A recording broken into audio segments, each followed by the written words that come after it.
Po sa bansang Jordan at makakapanayam natin ating buting embahador ng ating Philippine Embassy sa may Amman, Jordan. Lang iba kundi sa Ambassador Wilfredo Santos. Sa linya na po siya live and direct. Magandang umaga po mula dito sa Pilipinas. Ambassador Wilfredo Santos, alas 3:30 na pala dyan. Good morning po, Ambassador. Good morning, Ray, and to all. Good morning to also to all to your viewers of your program. Po, pasensya na po kayo, Ambassador. Ano po, naabala namin kayo ng ganito kaaga dyan sa Jordan sapagkat talagang nais din namin malaman ang mga kaganapan naman na ginagawa ng ating pasuguan o ating embahada sa Jordan. Pero bago lahat, Ambassador, sir, ano ba ang jurisdiction? Ano ba nasasakop na jurisdiction ng ating embassy sa Amman, Jordan? Well, our embassy, the Philippine Embassy naman covers, of course, the Hashemite Kingdom of Jordan, as well as Palestine, which includes both the West Bank and Gaza.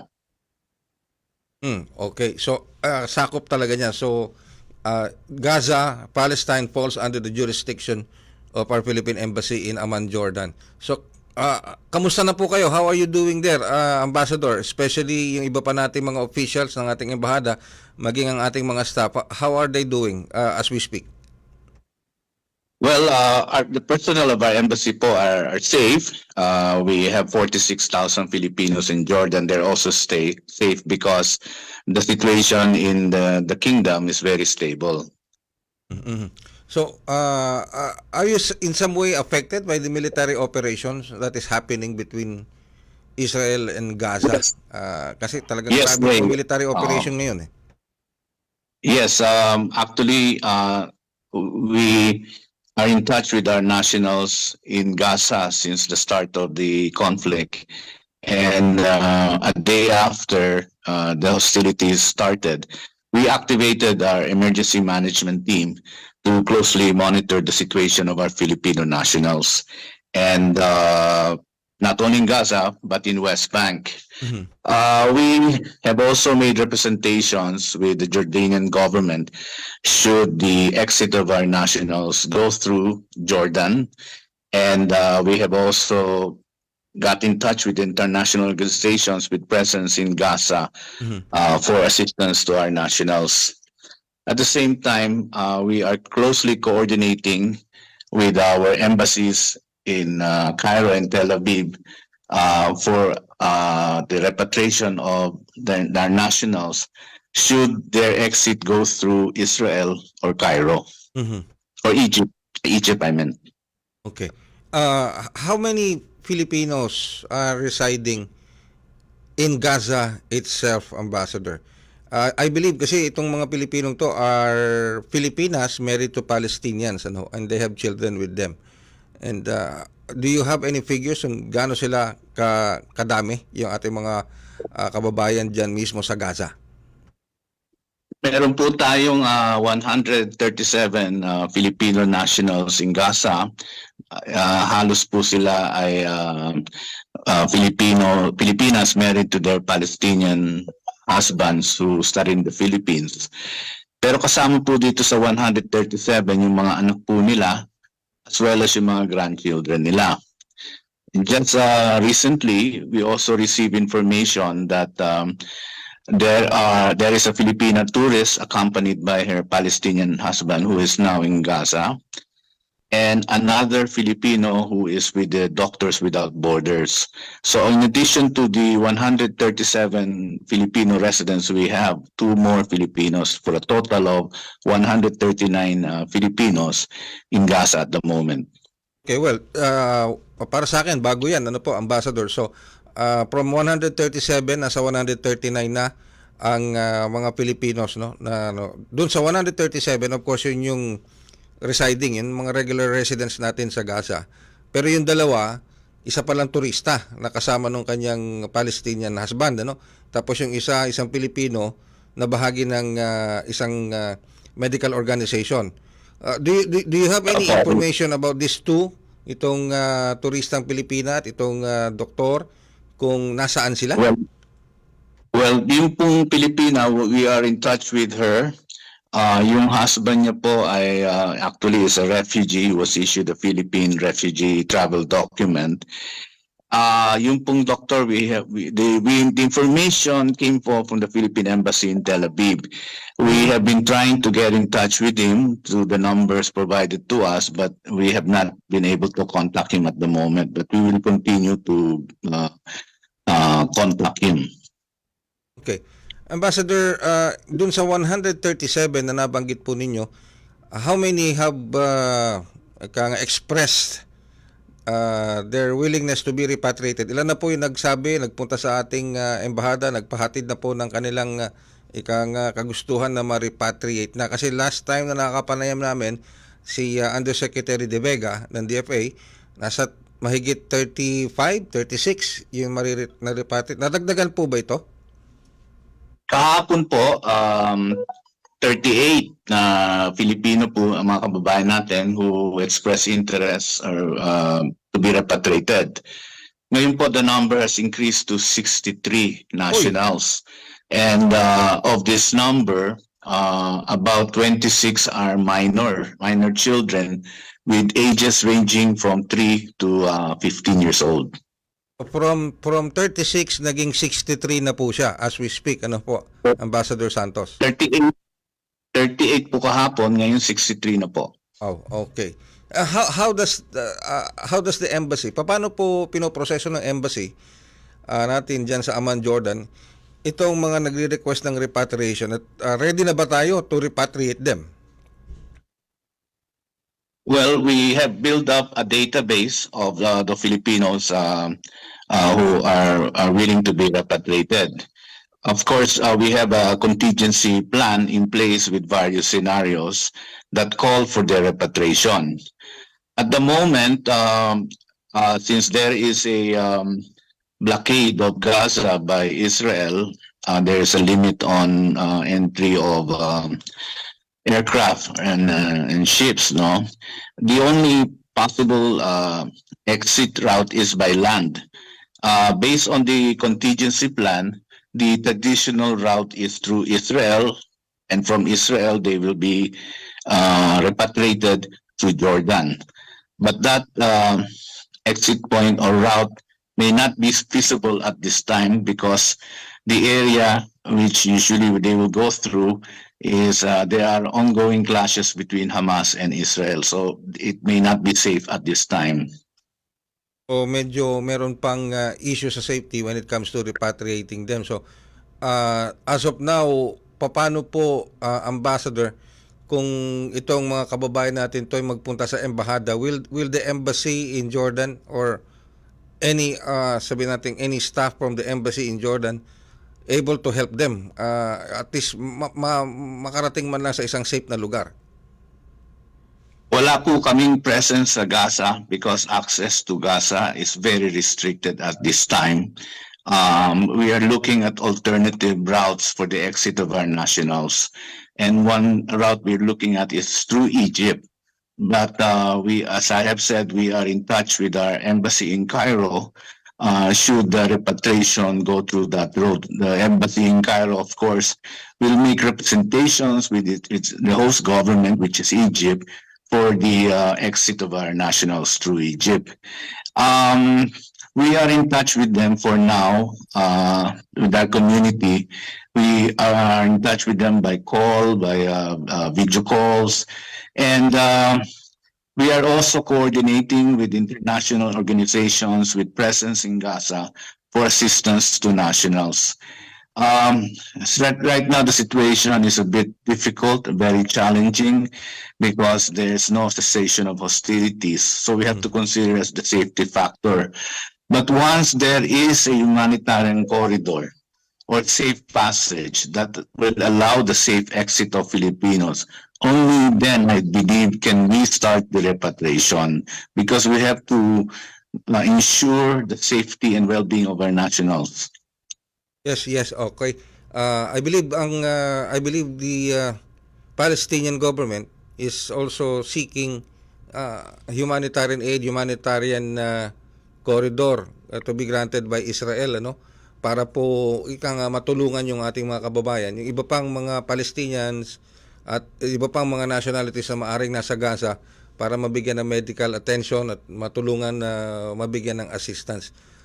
Pero mukhang malabo. Ano po, Ambassador Santos, do you think Israel is willing to provide such humanitarian corridor at this situation? Well, I cannot speak for Israel, but what I can say that there has been a precedent in the past where there was a humanitarian corridor that was established. I think there was a repatriation of our nationals from Gaza in 2014. A humanitarian corridor was open, but that was based on the condition that there was a ceasefire. And I think we will have to coordinate closely with the UN agencies in charge of humanitarian operations for this purpose, to allow the safe exit of our nationals from Gaza. Okay. Ambassador Santos, this is, well, binabalita ko na kanina pa, pero kapapasok lang ito dito sa Pilipinas a few minutes ago. Dalawang Pinoy na po ang confirmed na nasawi. 2 Filipinos confirmed nasawi sa Israel, dalawa. So, ano po ang reaction nyo dyan, Ambassador Santos? Well, it is unfortunate that 2 of our nationals have perished, have died as a result of the attacks by the Hamas. No, I have no information on that. I'm not sure if these were workers from Israel who were abducted and brought to Gaza. But what I do know is that the 137 Filipinos or the 139 Filipinos now in Gaza, composed of our community members and the tourists and the doctor, they're all safe. We have not received, thankfully, any reports of fatalities among our Filipinos in Gaza. Oh, magandang ano po yan. Ano? Magandang balita po ang hatid niyo sa amin na yan, Ambassador Santos, na out of the 139 Filipinos, kasama na yung tourist at yung doctor, wala pa po tayong natatanggap na ulat as we speak, as of now, na nasawi na Pilipino doon sa Filipino community natin sa Gaza. Ano ho? Wala pa po, and at the same time, ang community members po natin and our leaders there continue to heed our advisory, our call for them to continue their safety measures, to stay indoors, remain vigilant, and continue to monitor the situation in Gaza based on official communication channels. Before I let you go, Ambassador Santos, kamusta po ang coordination? How is the coordination and assistance being provided by our Philippine Embassy in Tel Aviv and even sa Philippine Embassy natin sa Cairo? Do you have a regular communication with them in regards to this situation between Israel and Hamas? Yes po. We have been in touch closely with our embassies in Tel Aviv and Cairo because we need to ensure the safety and well-being of our Filipino nationals in Gaza. Since the start of this hostilities or conflict, we have been talking regularly on a daily basis, several times in a day and even in the night, just to coordinate the preparations to ensure the safety and repatriation of our nationals who have expressed interest to leave and exit Gaza. How about the Department of Foreign Affairs, Ambassador Santos? How are they extending their assistance to our Philippine Embassy in Amman, Jordan? We are in touch also with our senior officials in the DFA. Of course, these led by Undersecretary Eduardo de Vega of the Office of the Undersecretary for Migrant Workers Affairs. We are also communicating regularly with our officials on the condition and status of our nationals in Gaza as well as in the West Bank. For now, the West Bank is safer than the Gaza. But of course, we have 70 nationals in the West Bank. We have to consider also their safety in case there will be some violence also in response to the violence in Gaza. Ambassador Santos, you said 70. We have 70 Filipinos in the West Bank, which is also, I think, part of Palestine, correct? Itong 70 na to, Filipinos, are these also Filipinas married to Palestinians? Same composition din po, married to Palestinians, similar to the Filipinos in Gaza. Okay. Sige. Pero sa ngayon po, let's say na meron din naman kayong coordination with the Israeli government just in case po na kinakailangan ninyo makipag-coordinate at mabigyan ng assistance yung ating mga kababayan sa Gaza. Is the Israeli government open to communication with our embassy in Jordan? Yes, but we are mostly in touch with our embassy in Tel Aviv. Okay. Since they will be the one coordinating. But we are in touch also with the government of Jordan here.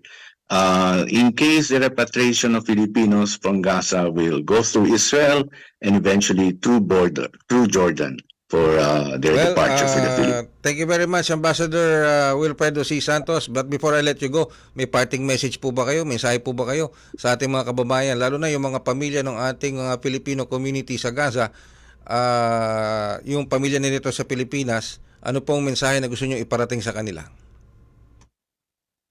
I will just want to reiterate, Ray, yung advisory namin sa ating mga kababayan sa Gaza to remain vigilant, stay indoors, avoid public places, and continue to monitor the situation in Gaza through official communication channels. I would like to reiterate also to our kababayan that their safety and their well-being is the priority of the Philippine government, and we continue to monitor the situation. Gusto ko lang pong i-repeat yung mga contact numbers ng Philippine Embassy naman. May hotline numbers po kaming dalawa. Kung in case they want to call us and they need assistance, ito po yung numbers na available. Ito po, +962 77907 7775 and +962 77907 7778. Maraming salamat po, and to you, Ray, and I hope that the situation will improve so that our nationals will be safe in Gaza. Thank you very much, Ambassador Wilfredo Santos, and of course the same here. We are praying also for your safety and all of our team dyan sa Philippine Embassy natin sa Amman, Jordan, and of course especially when it comes time na kailangan nyo na talagang pumasok sa Gaza and to provide assistance para sa ating mga Filipino community doon. God keep you safe always, Ambassador Santos, and regards na lang po sa lahat ng ating mga kasama sa Philippine Embassy sa Amman, Jordan. Thank you very much, Ambassador. Salamat, Ray. Thank you. Ating pong butihing Ambassador Wilfredo Santos ng Philippine Embassy sa Amman, Jordan.